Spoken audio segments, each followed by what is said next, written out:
আমাদের ইন্দ্রিয় মন যদি আমাদের নিয়ন্ত্রণে না থাকে, অনিয়ন্ত্রিত মন অনিয়ন্ত্রিত ইন্দ্রিয়ের যে মানুষ, সেই মানুষ যদি ভোট দেবে, যে সরকার তৈরি করবে সে অনিয়ন্ত্রিত হবে, ঠিক না নেই? তো সেই জন্য ভারত যথার্থ প্রজাতন্ত্র অর্থাৎ উন্নত প্রজাতন্ত্র হবে যখন প্রজারা অর্থাৎ ভারতের মানুষেরা তাদের মন আর ইন্দ্রিয়কে ঠিকভাবে নিয়ন্ত্রণ করতে পারবে। আমাদের ইন্দ্রিয় সবসময় চায় ভোগ বিলাস করবে, মন সবসময় চায় ভোগ করবে। তাই মানুষ সব সময় বেশি পাপ কর্ম করতে থাকে। যত ভোগের বাসনা বেশি হবে তত বেশি মানুষ পাপ কর্ম করে।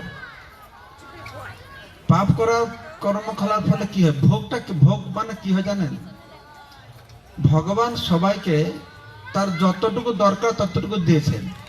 উপনিষদে বলা হচ্ছে, উপনিষদে ঈশ্ববাসম ইদম সর্বম যৎকিঞ্চিৎ জগতাং জগৎ তেন তেক্তন ভুজ্যিতা মাগৃত কষাসিদ্ধনম। যে ভগবান ঈশ্বর সবাইকে যতটুকু দিয়েছেন কোটা ততটুকু গ্রহণ করো, মাগৃত কষাসিদ্ধনম। অপরের ধনের উপরে হাত দিবে না। ভগবান যে বিশ্ব ব্রহ্মাণ্ড সৃষ্টি করেছেন, কোনো কিছুর অভাব রেখেছেন? বায়ুর অভাব আছে, জলের অভাব আছে, সূর্য আলোকের অভাব আছে। ভগবান দেওয়া জিনিসের কোনো অভাব নেই।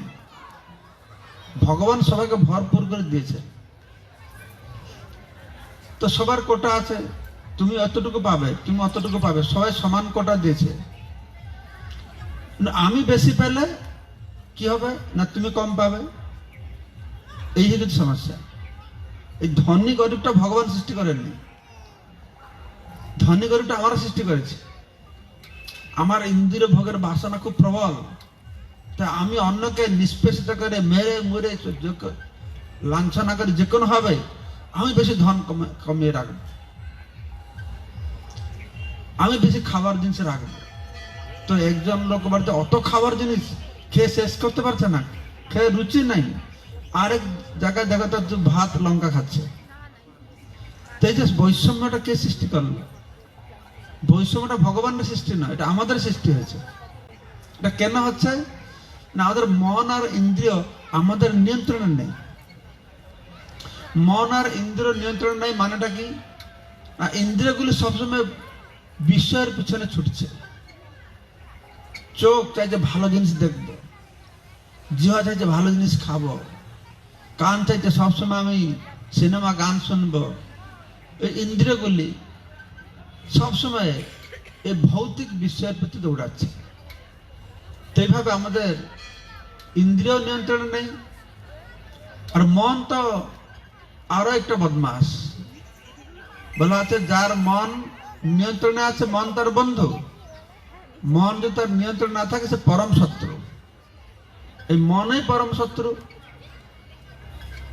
আমরা শত্রুকে খুঁজে বেড়াচ্ছি, এই আমার শত্রু, ই আমার পিছনে লেগেছে, ই আমাকে ই করলো। আমাদের শত্রুকে সব জায়গায় খুঁজছি, কিন্তু শত্রুটা আমাদের ভিতরে বসে আছে। আমার মনটাই আমার পরম শত্রু। সমস্ত শান্তি অশান্তির কারণটাই তো মন না। তো মনটা পরিচালিত হচ্ছে কার দ্বারা? ইন্দ্রিয় গুলো পরিচালিত হচ্ছে মনের দ্বারা। মন চাইলে ইন্দ্রিয় সেদিকে ছুটছে। ইন্দ্রিয় পরিচালিত হচ্ছে কার দ্বারা? বুদ্ধির দ্বারা। বুদ্ধি কিরকম? যার যেরকম বুদ্ধি আছে সে সেরকম মনকে নিয়ন্ত্রণ করতে পারবে। যে যেরকম মনকে নিয়ন্ত্রণ করতে পারবে সে ইন্দ্রিয়কে নিয়ন্ত্রণ করতে পারবে। তো ইন্দ্রিয় থেকে মন শ্রেষ্ঠ, মন থেকে বুদ্ধি শ্রেষ্ঠ। বুদ্ধির উপরে কি আছে? অহংকার। অহংকার হচ্ছে সবকিছুর গোড়া। অহংকারটা ভালো না খারাপ? অহংকার ভালো না খারাপ? অহংকার ভালো। সারা জগৎ বলে যে অহংকার খারাপ। কেন বলে না, অহংকার মানেটা জানে না। এটা আমি বুঝিয়ে বলবো। অহংকার মানেটা কি না, আমি কে, তাই না? আমি অত বড়, আমি ডাক্তার, আমি, এটা অহংকার না। অহং মানে আমি, অহংকার মানে আমার ভাব। আমার ভাবটা কিরকম? অহংকারটা ভালো এই জন্য দুই প্রকারের অহংকার আছে, এটা মিথ্যা অহংকার, এটা সত্য অহংকার। মানে আমরা অহংকার মানে আমরা পরিচয়টা আমার অহংকার, তাই না? তো আমার একটা মিথ্যা পরিচয় রয়েছে, একটা সত্য পরিচয় রয়েছে। মিথ্যা অহংকার আর সত্য অহংকার। মিথ্যা পরিচয়টি কি? আমি একজন মানুষ, আমি বাঙালি, আমি হিন্দু, আমি আমেরিকান, আমি ডাক্তার, আমি প্রফেসর, এগুলি সব মিথ্যা অহংকার। এগুলো আসলে আমার পরিচয় নয়। সাধারণত জগতে আপনারা বলছেন অহংকার করা ভালো নয়, ঠিকই বলেছেন। কোন অহংকারটা ভালো নয়? এই প্রকার মিথ্যা অহংকারটা ভালো নয়। আমি অত বড় ধনী, আমি অত বড় পণ্ডিত, এসব মিথ্যা অহংকার, এগুলো সত্য অহংকার নয়। এটা আমার সত্য, আমার ভাব নয়। এটা আমি মালিক, আমি প্রভু, আমি সবাইকে নিয়ন্ত্রণ করব। হ্যাঁ, এই যে ভাবটা, এটা মিথ্যা অহংকার, মিথ্যা আমিত্ব, আমার মিথ্যা পরিচয়। তোমার আসল পরিচয়টা তাহলে কি? আমার আসল পরিচয় হচ্ছে আমি ভগবানের অংশ, অমৃতস্য সন্তান। আমরা সবাই ভগবানের অংশ। এই ভারতীয়, আমেরিকান, হিন্দু, মুসলিম, ডাক্তার, প্রফেসর, ছেলে মেয়ে, এগুলি আমার পরিচয় নয়। এটা কার পরিচয়? এটা দেহের পরিচয়টা, এটা দেহের পরিচয় না। আজকে আমি আমেরিকান বলছি, এগুলো ইন্ডিয়ান বলছি, ভারতীয়, ঠিক আছে? তো অনেক ভারতীয় লোকের আমেরিকায় গিয়ে আমেরিকান পাসপোর্ট করে দিয়েছে। তারা বলছে কি ভারতীয় বলছে, আর বলছে আমি আমেরিকান। তাহলে কি হলো? এটা পরিচয় ঠিক হলো? এটা মিথ্যা পরিচয় না? মিথ্যা পরিচয়। পরিচয়টা সেই শরীরের পরিচয়, তো শরীরটা তো মিথ্যা, অনিত্য, তাই না? তো সত্য পরিচয়টা কি না? আমরা প্রতিটি জীব, শুধু মানুষ নয়, প্রতিটি জীব মাত্রই, প্রতিটি গাছপালার মধ্যে আত্মা রয়েছে। মামায় বংশ জীবলোক জীবভূতে সনাতন। তা আমরা ভগবানের নিত্য অংশ,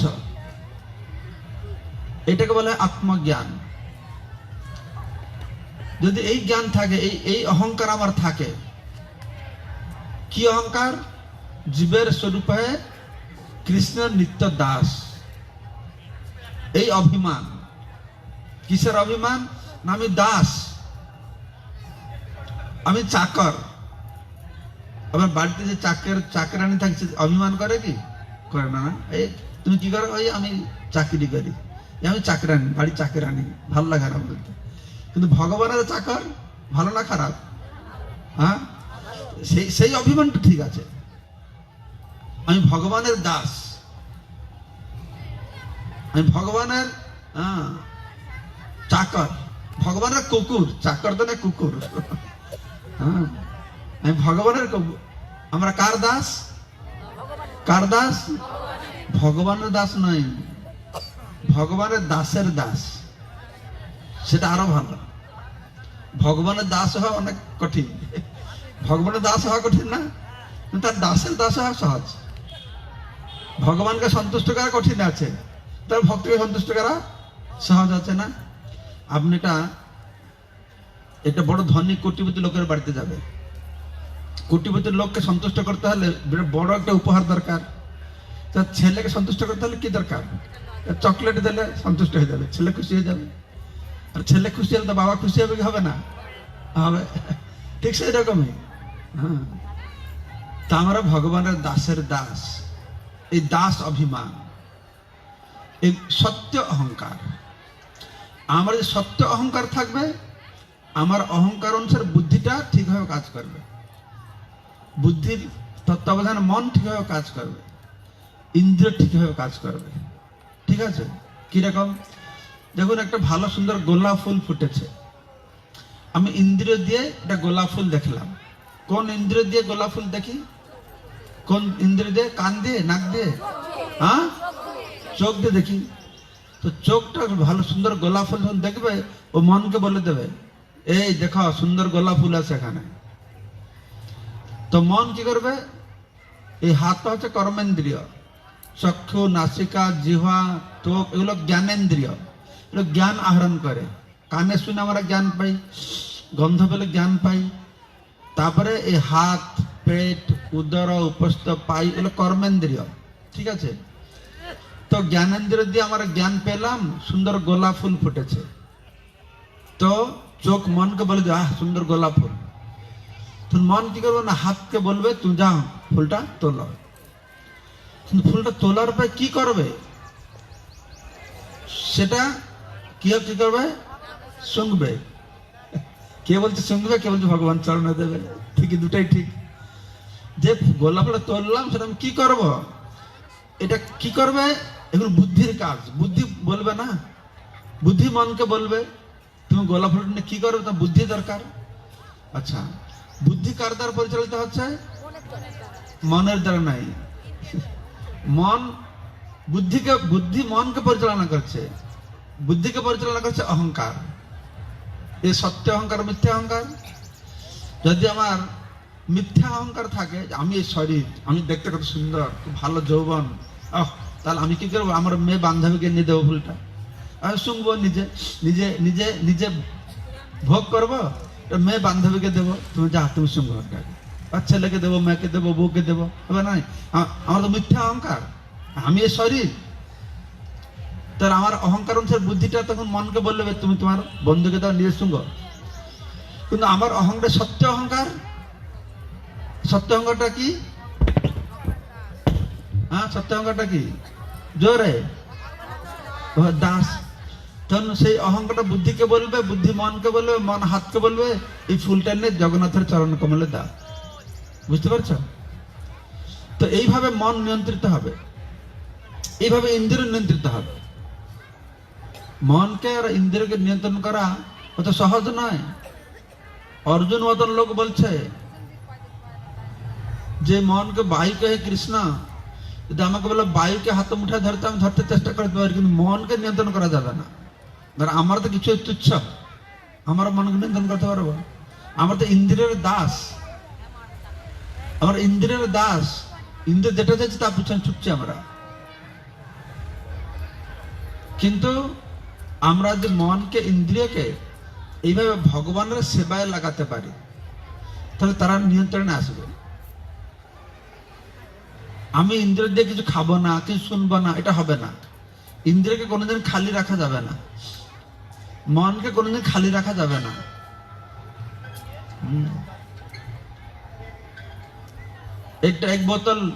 একটা বোতলে জল ভরা আছে, জলগুলো ফেলে দেবো, কি হবে বোতলটা? হ্যাঁ, জোরে খালি হবে না। বোতলটা কোনদিন খালি হবে না। জলটা বাহির করলে কি হবে? স্কুলে পড়ায় না, বাই ঢুকে যাবে। তাহলে খালি হবে কেন বলছেন? বোতল খালি হবে না, জল ঢুকে যাবে, এই বায়ু ঢুকে যাবে। মনের অবস্থা ঠিক সেরকম, মন কোনোদিন খালি থাকবে না, ইন্দ্রিয় কোনোদিন খালি থাকবে না, সবসময় কিছু কিছু ঢুকে থাকবে। কিন্তু ইন্দ্রিয়ের ভিতরে, মনের ভিতরে আমি কৃষ্ণকে ঢুকিয়ে রাখি, তাহলে এই ভোগ বাসনা যে আমরা ইন্দ্রিয়টাকে নিয়ন্ত্রণ করছে, সেটা আরো ঢুকবে না। অনেক লোকেরা মনে করে আমি বিড়ি খেয়ে আনন্দ পাচ্ছি, বিড়িকে ভোগ করছি। চা খেয়ে আনন্দ পাচ্ছি। কারা কারা চা খায় সকালে? হাত তুলুন।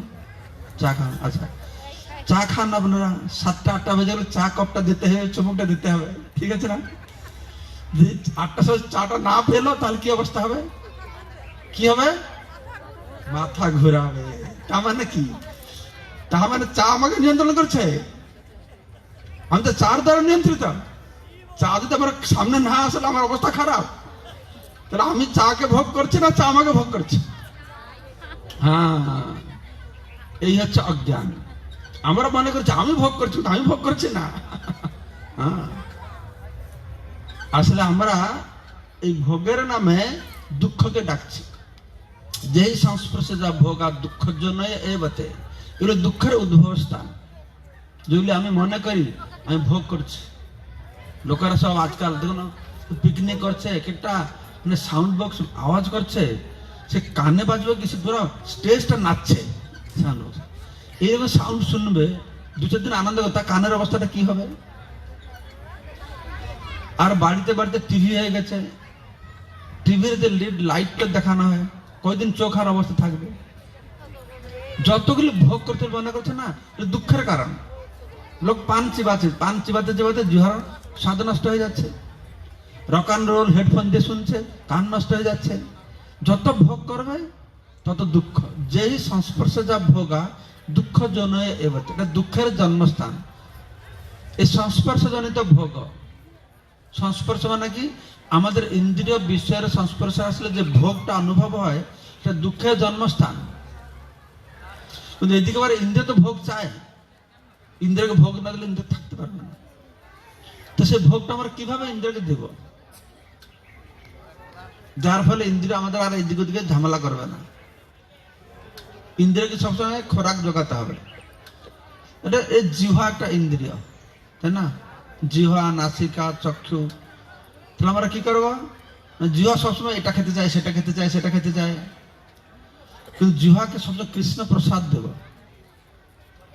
কৃষ্ণ প্রসাদ দিলে কি হবে? কৃষ্ণ প্রসাদের স্বাদ পেয়ে পেয়ে পেয়ে পেয়ে সে আর খারাপ জিনিস খেতে চাইবে না।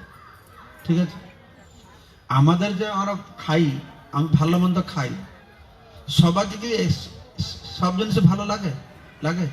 এক একটা জিনিস ভালো লাগে, তাকে আরেকটা জিনিস ভালো লাগে। কে মিষ্টি ভালোবাসে, কে টক ভালোবাসে, কে নুনটা ভালোবাসে। হ্যাঁ না নেই? হ্যাঁ, সবার ভালোবাসাটা আলাদা। মানুষ যেটা ভালোবাসে, শুয়োর বিড়ালও ভালোবাসে। এটা শুয়োর কি ভালোবাসে সবাই জানে। সকালে সকালে ব্রেকফাস্ট হয় তার কি, শুয়োর বিষ্ঠা খায়, ভালোবাসে। মানুষ খাবে এটা? মানুষ খাবে না। মানুষের ভিতরেও সবার আলাদা আলাদা টেস্ট আছে না?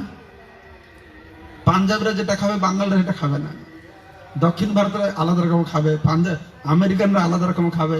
এই টেস্ট আলাদা আলাদা হয়ে গেছে। কেন? আমার সবাই তো মানুষ, আমাকে একটা ভালো লাগে, একে আরেকটা ভালো লাগে। কেন জানেন? এইটা হচ্ছে প্রত্যেকটি জীবের উপরে, মানুষের উপরে গুণের প্রভাব অনুসারে। গুণ আছে, শুনেছেন? গুণ, প্রকৃতির 3টে গুণ আছে, জানেন? জানো কি? সত্যগুণ, তারপরে রজগুণ, তমগুণ। যারা জানে ভালো, যারা না জানে শোনা। সত্যগুণ, রজগুণ, তমগুণ। এই প্রকৃতির গুণটা যার উপরে যেরকম পড়বে, তার স্বভাবটা সেরকম হবে, তার চরিত্র সেরকম হবে। কেউ বদমাস হচ্ছে, কেউ দুষ্ট হচ্ছে, কেউ ধীর হচ্ছে, শান্ত হচ্ছে, কি করবে? ও কি বিচারা করবে? ও তো গুণের প্রভাব। কেউ মারবে, ধরবে, চুরি করবে, ওর কোন নিয়ন্ত্রণ নেই। প্রকৃতি ক্রিয়মাণে গুণে কর্মে সর্বশ অহংকার বিমূঢ়াত্মা কর্তাহং ইতিমন্যতে। আমি মনে করছি আমি কর্তা, না, আমি কর্তা নই। আসলে আমাকে কে করাচ্ছে? এই প্রকৃতি করাচ্ছে আমাকে। যে সত্যগুণ আছে, শান্ত, ধীর, সরল, সত্যগুণ। আর রজগুণের আছে, সে খুব অস্থির হবে, এই কাজ করবে, সে কাজ করবে। আর তমগুণ সবসময় ঘুমিয়ে থাকবে। এই তমগুণের প্রভাব আছে। কি করবে? আলসে কাজ করতে চায় না, উঠতেছে বিচারে, কি করবে? তার উপরে তো তমগুণের প্রভাব। বসে বসে ঘুমাতে থাকবে, কাজ করতে চাইবে না। এই তমগুণ তার। তো এটা বুঝুন, তো আমাদের কোনো নিয়ন্ত্রণ নাই, শুধু গুণের প্রভাব। খাওয়াটা ভালো লাগছে, কাকে কিরকম খাওয়া ভালো লাগবে? যারা সত্যগুণ লোক থাক, আমি সত্যগুণের লোক না রজগুণের লোক না তমগুণের লোক, আমি কি করে জানবো? এই সব লক্ষণটা আমি বুঝতে পারবো। আমি কি কম কথা বললি, ধীর শান্ত, তাহলে সত্যগুণের। আমি সবসময় ঘুমাতে চাই আর সবসময় আলসি, তার মানে আমি তমগুণের। আর সবসময় উগ্র মেজাজ, এই করবো সে করবো, তাহলে রজগুণ। সত্যগুণের মানুষ, তারা কি খেতে চায়? ভালো। কি খেলে তারা আনন্দ পাবে? শাক, সবজি, দুধ, দই, ঘি, অন্ন, এগুলি খেলে সত্যগুণের আনন্দ হবে।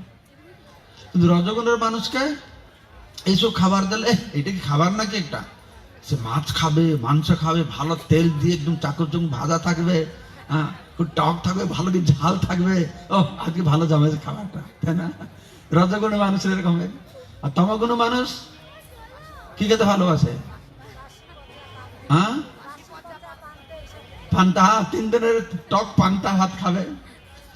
শুক্তি মাছটা পুড়ে সে গন্ধটা আসবে, আহা কি সুন্দর গন্ধ, তার মনটা একদম মেতে যাবে, তাদের আনন্দ। তার শুক্তি মাছ যে খাবে, পান্তা ভাত খাবে, ওটার আনন্দের উৎস।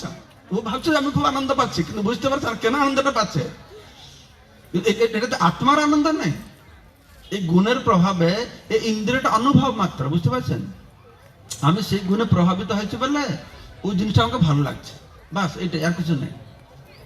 আত্মা কি চায়? আত্মা চায় কি না ভগবানের প্রসাদ। অনেকে আমাদের উড়িষ্যাতে বলে, আমি তো উড়িষ্যা থেকে এসেছি, বলে যে আরে আত্মা চাইছে যা খাওয়াটা, বলে আত্মকুশলে সর্বসিদ্ধি, তারা শ্লোক বানিয়েছে যে আত্মকুশলে সর্বসিদ্ধি। আত্মা চাইছে মাছ খেতে, তো মাছ খাবে না, তার আত্মাকে কষ্ট দিচ্ছ, কি মূর্খামি দেখা দাও। আরে আত্মা চাইছে না, এই জিহ্বাটা চাইছে, জিহ্বাটাও চাইছে না। আমার আমার উপরে গুণের প্রভাবের দরুন জিহ্বাটা চাইছে, এইটুকু জ্ঞান মানুষের হচ্ছে না। তারা বলছে আত্মা চাইছে, আত্মকুশলে সর্বসিদ্ধি। না, আত্মার খাদ্যটা কি? আত্মার খাদ্য হচ্ছে কৃষ্ণ প্রসাদ, আত্মার খাদ্য হচ্ছে কৃষ্ণ কথা। ভালো কান শুনতে চায়, তো শুনতে চায় তো সুন্দর ভজন কীর্তন শ্রবণ করো। মানে আজকাল আগের যুগে গ্রামে গ্রামে কি ছিল, এই বর্তমানে ঢিং ঢিং ঢিং ঢিং ছিল? হ্যাঁ, কত সুন্দর সে দূর থেকে ভাটিয়ালি সেরে হরিনাম চলে আসতো না রাত্রির বেলায়? সে হরিনাম হোক বা লোকগীত হোক, সব কিছু কত সরল সুন্দর শান্ত ছিল। আর আজকের কি করছে? হ্যাঁ, ডুম ডুম ডুম ডুম ডুম ডুম করে কান ফাটাচ্ছে আর সে বান্দের মতো নাচছে। এটাকে মনে করছে আমার খুব আনন্দ পাচ্ছে, এটা মনে হচ্ছে আমার খুব আনন্দ পাচ্ছে। লোকটা বুঝতে পারছে না যে আনন্দটা কোথায় রয়েছে। আত্মার আনন্দ কি? কৃষ্ণ প্রসাদ পেয়ে জিহ্বাকে আনন্দ দাও, সুন্দর ভজন কীর্তন শ্রবণ করে কর্ণকে আনন্দ দাও, সুন্দর ভগবানের রূপকে দর্শন করো। মায়াপুরের রাধা মাধব দর্শন করেছেন? কারা কারা মায়াপুরের রাধা মাধব দর্শন করেছে? কত সুন্দর সাজানো, রাধারানীকে দেখতে কত সুন্দর, মাধব দেখতে কত সুন্দর। হ্যাঁ, তো ও সুন্দর জিনিস দেখো, ভগবানের লীলা দর্শন করো। আমি দেখেছি মানুষ অনেক দর্শনার্থীরা আসে, তো মন্দির রাধা মাধব অত সুন্দর, মন্দির ঢুকেই আমাদের ঝাড়বতীটা থেকে, বড় ঝাড়বতী আছে, ঝাড়বতী দেখে কত ঝাড়বতী, রাধা মাধব দিকে মন যায় না, ওই ঝাড়বতী দেখে। তো ব্যাপার হচ্ছে ভগবানকে ভক্তি থাকলে না ভগবানকে দেখবে, এই চোখে তো ভগবান দেখা যাবে না, এই চোখ তো ভগবান দেখা যাবে একরকম দেখবে, ভক্তি দিয়ে দেখলে সে আর একরকম দেখবে। প্রেমাঞ্জন ছুরিত ভক্তি বিলোচনে না সন্ত সদৈব হৃদয়ে সুবিলোক। প্রেমা অঞ্জন, যখন আমাদের চক্ষু প্রেম অঞ্জন, অঞ্জন মানে জানো কাজল, কাজল পড়ে, মায়েরা পড়ে আর পড়ে না মনে হয়। কে কাজল পড়ে? আগে তো কাজল পড়া খুব কমন ছিল, কাজল পড়বে পায়ে, কি অলতা না কি বলতো হলো, পড়বে সিন্দুর পড়বে, আস্তে আস্তে সব আমরা সাহেব ম্যাম বন যাচ্ছে, সাহেব হয়ে যাচ্ছি, তো এগুলো সব ভুলে যাচ্ছে আস্তে আস্তে। সবাই বাড়িতে কাজল পড়বে, এটা চক্ষুর জন্য ভালো, কারো নজর পড়বে না, বাচ্চাদেরকে এখানে কাজল পড়িয়ে দেবে, নজর যেন না পড়ে যায়। কত উন্নত সংস্কৃতি ছিল, এটা সব ধুয়ে পচে একদম চলে গেছে। আমরা সব সাহেব হয়ে গেছি, সব বিদেশি হয়ে যাচ্ছে। আমাদের নিজের শিক্ষা সংস্কৃতি আদর্শ সব ভুলে যাচ্ছে, এরকম হয়ে যাচ্ছে। তো সেরকম প্রেম অঞ্জনে দ্বারা রঞ্জিত হলে সে ভগবানকে আর এরকম দেখবে। তো এইভাবে প্রতিটি ইন্দ্রিয় আমরা ভগবানের সেবায় লাগাতে পারি। হাত দিয়ে ভগবানের মন্দির মার্জনা করব, পা দিয়ে ভগবানের ধাম পরিক্রমা করব, চোখ দিয়ে ভগবানের দর্শন করব, নাসিকা দিয়ে ভগবানের চরণকমলে অর্পিত ফুল তুলসীকে ঘ্রাণ করব। তাহলে কি হবে? এরকম করতে করতে করতে করতে ইন্দ্রিয়গুলি আর মনটা নিয়ন্ত্রণে এসে যাবে। তাহলে এমনি চেষ্টা করলে হবে না, শত চেষ্টা করলে হবে না। আমি আমার ভালো মন্দ খেতে ইচ্ছা আছে, আমি কিছু খাবো না, এটা হবে না। তার মধ্যে জুহাত লোভময় সুদূরমতি, কি তার ফার্স্ট লাইনটা, প্রথম লাইনটা কি? মহাপ্রসাদ গোবিন্দ নম ব্রাহ্মণ বৈষ্ণবে স্বল্প পুণ্যাং পতঙ্গরাজা বিশ্বাসন হয়ে যাইতে। শরীর অবিদ্যা জাল, জড় ইন্দ্রিয় তাহে কাল। এই শরীরটা অবিদ্যার জাল, আমরা জালের ভিতরে ঢুকে পড়ে আছি, এই আত্মা জালের ভিতরে ঢুকে পড়েছে। শরীরের অবিদ্যার জাল, জড় ইন্দ্রিয় তাহে কাল। এই ইন্দ্রিয়গুলো একটা কাল আমাদের জন্য, প্রতিটা ইন্দ্রিয় এটা কাল। তার মধ্যে জিহ্বা লোভময় সুদূরমতি, তাহলে জুয়াটা সব থেকে লোভময়, খুব দুর্মতি, সুদুর্মতি, আর তার কাছে তা কঠিন সংসারে। জিহ্বাকে জয় করা বড় কঠিন। এটা খাবো, সেটা খাবো, সেটা দেখলে ইচ্ছা হয় খেতে। হ্যাঁ, এই তেলে ভাজা পকোড়া খাবো, এটা খাবো, সেটা খাবো, পেট খারাপ তবে খেতে ইচ্ছা হয়। হ্যাঁ, এই মিষ্টি খাবো, সে মিষ্টি খাবো। তো সেদিন আমাদের কি করতে হবে? জিহ্বা তাকে কঠিন অনুসারে। কৃষ্ণ বড় দয়াময়, করিবারে জুহা জয়। কৃষ্ণ দয়াময়, তিনি জিহ্বাকে জয় করবার জন্য কি দিয়েছেন? সব প্রসাদ অন্ন দিল ভাই, তার অন্ন প্রসাদ দিয়েছেন। সেই অন্নামৃত পা রাধা কৃষ্ণ গুণগা, সেই অন্নামৃত পেয়ে রাধা কৃষ্ণ গুণগা, ঠিক না? নেই? হ্যাঁ কি না? তো সবাই মনে মনে ভাবছে মহারাজ তাহলে অন্ন প্রসাদের টাইম হয়ে গেল, ক্লাসটা বন্ধ করে এখন আবার অন্ন প্রসাদ পাই। ঠিক আছে, আমি এখন বন্ধ করে দেবো, আপনাদের আরো অনেক প্রোগ্রাম আছে। আমি বললাম, এই সহজে ভাবে বললাম, এই যে গণতন্ত্রকে ভিত্তি করে আমাদের গণতন্ত্র, আমরা মুক্ত হয়ে গেছি, আমরা মুক্ত হয়ে গেলাম, স্বাধীন হয়ে গেলাম না? স্বাধীন হয়ে গেলাম। কার হাতে স্বাধীন হয়ে গেলাম? কার হাতে স্বাধীন হলাম?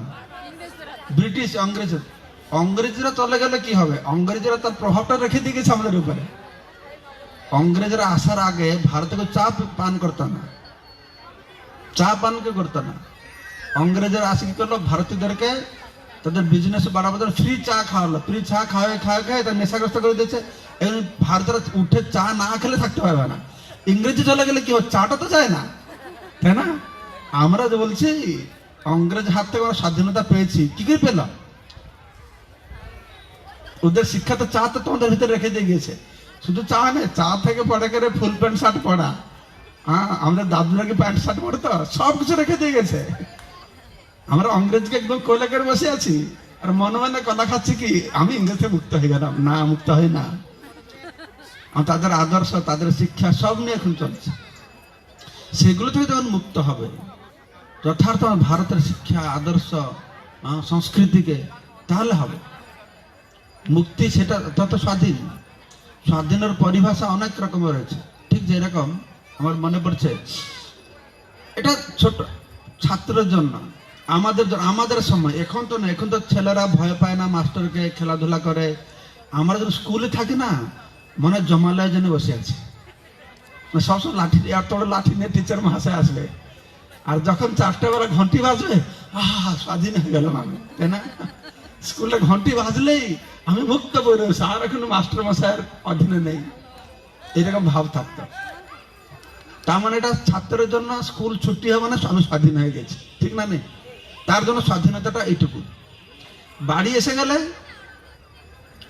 এসে গেলে আরেকজন বসে আছেন বাবা খুব কড়া।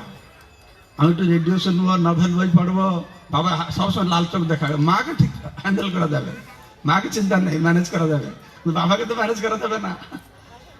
বাবা যেদিন চলে যাবে বাড়ি থেকে, তো বাইরে আজকে দিনটা খুব ভালো, বাবা নাই আমাকে কন্ট্রোল করতে, আমি মুক্ত পুরুষ। এই একটা মুক্তি, স্বাধীনতা, মুক্তি পেলাম। আর একটা মুক্তি কি? রোগ হয়েছে, রোগটা ভালো হয়ে গেল, রোগটা মুক্তি পেলাম, তাই না? ঠিক সেই রকম জেলে কেউ গিয়েছে, জেলে 5 বছর জেল হয়েছে, জেল থেকে বেরিয়ে এসো, আমরা মুক্তি পেলাম। ভারতবর্ষ 200 বছর ব্রিটিশ শাসন করেছিল, ব্রিটিশ ছিল, ভারত মুক্ত হয়ে গেল। কিন্তু এই সমস্ত থেকে মুক্ত হলেও আমার কি জন্ম মৃত্যু জরাব্যাধি থেকে মুক্ত হয়েছি? বুড়া হবে না? হবে না? হবে। আমেরিকার প্রেসিডেন্ট বুড়া হবে, বড় বৈজ্ঞানিক বুড়া হবে, তার সবাই মরবে, তাহলে মুক্ত হলাম কি করে? আমরা তো বুড়ো হচ্ছি, ব্যাধি হচ্ছে, হ্যাঁ, আমরা কি করে মুক্ত বলে মনে করবো? এটা ছোট্ট জীবাণু নামটা কি সারা পৃথিবী ভয় পাচ্ছে? হ্যাঁ, করোনা। কত বড় সে তার সাইজটা দেখা যায় না, কিন্তু সারা পৃথিবী নিয়ন্ত্রণ করছে। আর আমি বলছি আমি গণতন্ত্র। কি তন্ত্র তোমার? হ্যাঁ, আমরা কি তন্ত্র? আমরা গণতন্ত্র না, আমরা জীবাণুতন্ত্র, তাই না? গণতন্ত্র দিবস নেই, জীবাণুতন্ত্র। এবছর জীবাণুতন্ত্র দিবসটা পালন করা উচিত। তো এ থেকে আমাদের জ্ঞান হওয়া উচিত যে আমার যে অহংকার, আমি নিয়ন্ত্রণ করছি, আমি অঞ্চল প্রধান, আমি চিফ মিনিস্টার, আমি কত নিয়ন্ত্রণ করছি, আমি প্রধানমন্ত্রী, কত লোককে মেরেছি, কত টাকা লুণ্ঠন করেছি, আমি নিয়ন্ত্রণ করছি। বাবা, তুমি একটা জীবাণু দ্বারা নিয়ন্ত্রিত হচ্ছ। ভয়তে সবাই মুখোশ পড়ে পড়ে ঘুরে বেড়াচ্ছে, প্রধানমন্ত্রী থেকে শুরু করে মুখ্যমন্ত্রী পর্যন্ত না, জীবাণুর ভয়তে।